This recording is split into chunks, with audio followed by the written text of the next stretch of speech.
Hello YouTube, I am back. It is January 26th, exactly 1 month and 1 day after I received this watch for Christmas from my wonderful wife. And Happy New Year. Okay, well, this is the follow-up for my Heimdallr Shark Submariner with the ETA 2824 movement. I'm going to quickly run down the spec list as I've gotten off their website. It has a 40.5 millimeter diameter case, 44.7 millimeters with the crown. It's 48 millimeter lug to lug, and we'll talk about the end links and how that lug to lug length is extended due to the solid end links. I'll talk about that later. It is 20 millimeter between the lugs in case you want to put a strap on it or a different bracelet. With all of the links out of the box, it was 173 grams. I removed 3 links and I'm using the shortest of the 3 micro adjusts to fit my 7.5 inch wrist. It is 13.7 millimeters thick from crystal to case back. I don't know if that includes the Cyclops. I don't have a caliper, so I can't verify if that is with or without the Cyclops. I'm going to go ahead and assume that the Cyclops adds 1 millimeter or 1.5 millimeters to the thickness. The case and the bracelet are both 316L stainless steel. Swiss Super Luminova BGW9 lume. Sapphire crystal. The website claims it has AR coating. If it does have AR coating, it is a clear AR. There is no blue tint to it, but it is very visible. I get very little glare, so I'm going to give them the benefit of the doubt and say that it is coated. Ceramic bezel insert with the numbers and indicators are etched into the ceramic and filled with white paint. Again, this is the ETA 2824-2 movement. It lists on their website for $319 with the promo code NEWS, N-E-W-S, in all caps, 15. That's NEWS 15. You get $15 off, so you can get this watch for $304.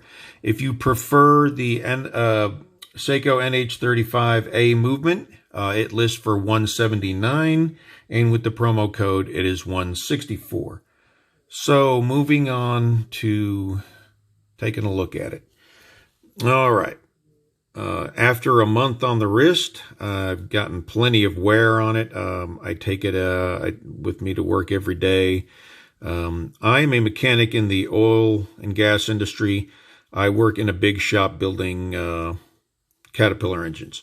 So I don't wear this while I'm working. It sits on my toolbox on a clean rag with another clean rag laid over it. So although I don't obsess over the watch, I don't feel like I am very conscious of when it's on my wrist, so I take very good care of it, as anyone should take care of a gift that they love so much. The polishing on the case is nice. There is a hard edge. There's no bevel from the case sides to the case top, but the brushing is nice. That carries over to the other side where you have the hard edge. Now this is a smooth edge. It's not sharp at all. It doesn't cut you or snag on anything. The crown is unsigned. The bezel action. Okay, I'm going to upset some people. When people operate a bezel, when they talk on their videos, they keep talking. I'm going to shut up so you can hear the bezel action while I'm turning it.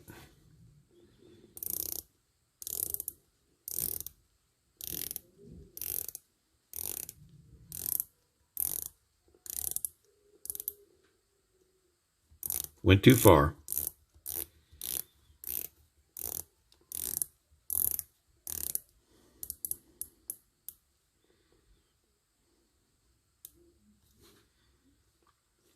Okay, lines up nicely. I got some more fingerprints on the bezel while I was turning it.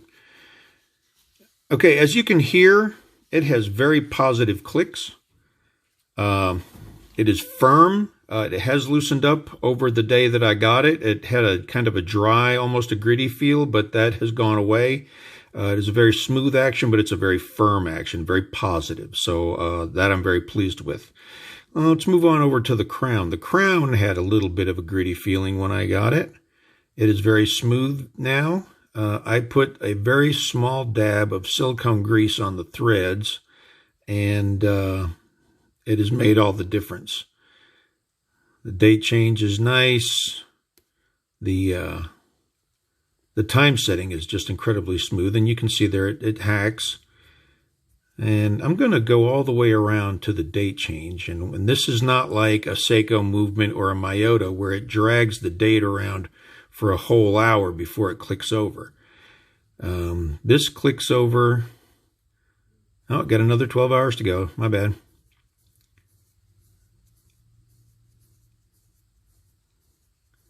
This part's just really cool to me. And by the way, the Cyclops I'm just so super impressed with the magnification, especially with my 55-year-old eyes. But watch this date change. It's just right there. It's just right there. And I just love that. And let's take a close look at the crown tube. I don't know how well my camera will focus on my phone. Well, that's not bad. Okay, you got the gasket there. I would bet money that there is a gasket inside the crown and probably another gasket on the crown tube in order for them to get their 300-meter water resistance. Let me get the time out of the way of the logo and let that second hand move its way around. The dial printing is nice.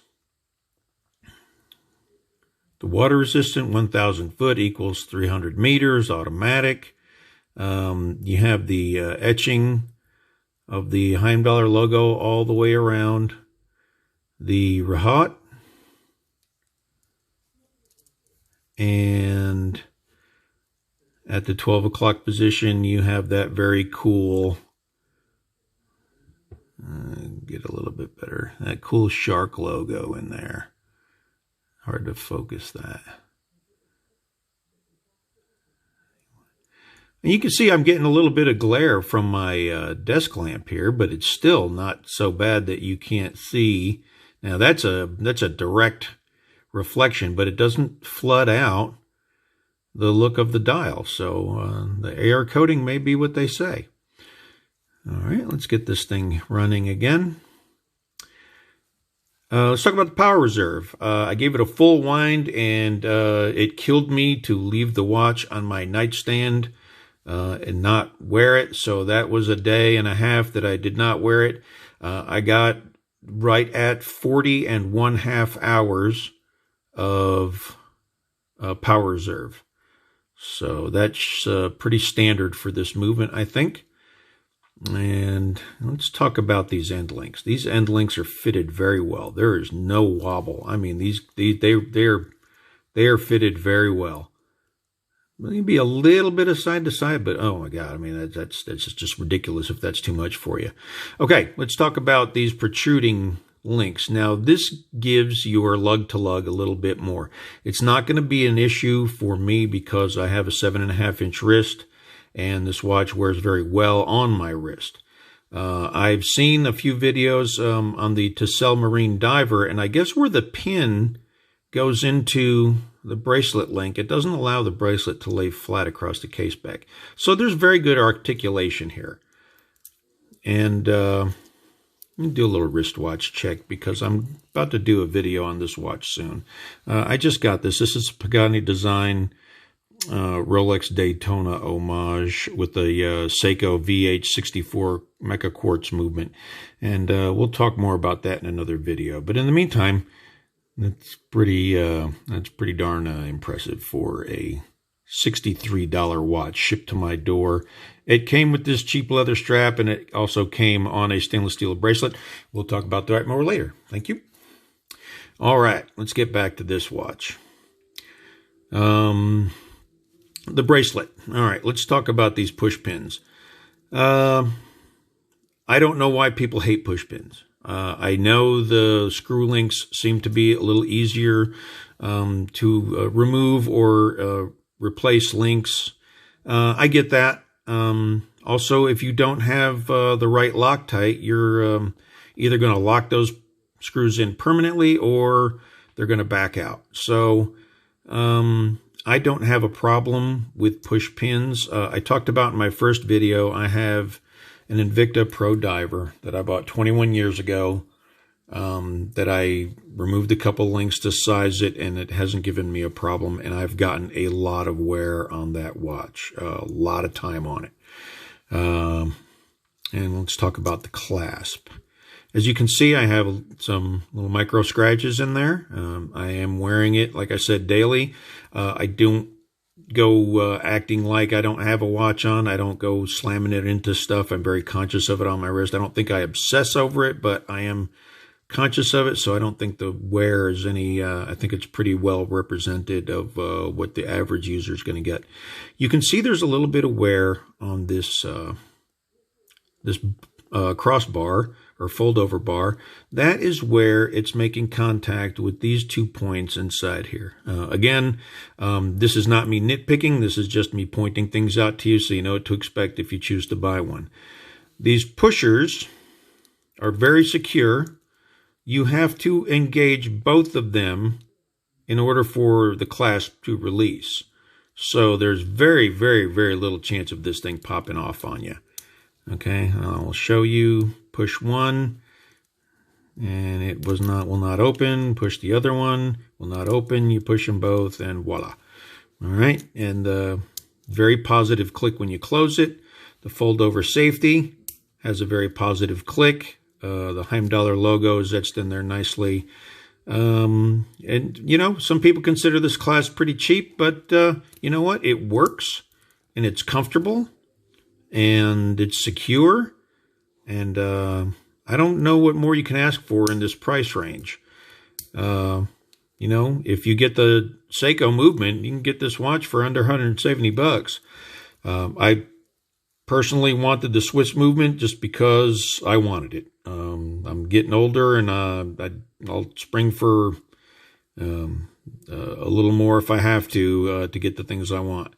I don't think this is over the top at all. But anyway, let's talk about this Cyclops. Look at that date. It's just, I got 55-year-old eyes, and man, it's nice to be able to look down at your watch and instantly be able to see what date it is. And, you know, obviously I changed it when I was demonstrating the action.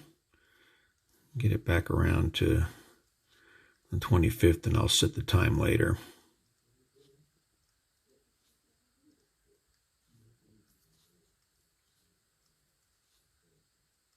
Okay. What have I left out? Accuracy. I'm gaining about 5 seconds a day. It doesn't matter if I leave it on my nightstand dial up. It doesn't matter if I leave it crown up. It doesn't matter if I wear it.